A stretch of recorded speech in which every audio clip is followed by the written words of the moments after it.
సినిమాని కూడా ఆ టైంలో.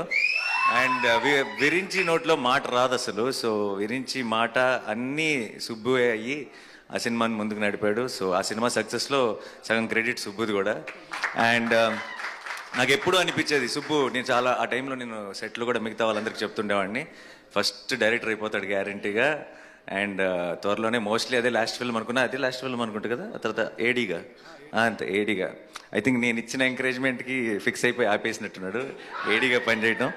So and I was very very happy. Subbu ఆ తర్వాత ఫస్ట్ ఫిల్మ్ తీసి సక్సెస్ అయ్యాడు. And then I been seeing his journey.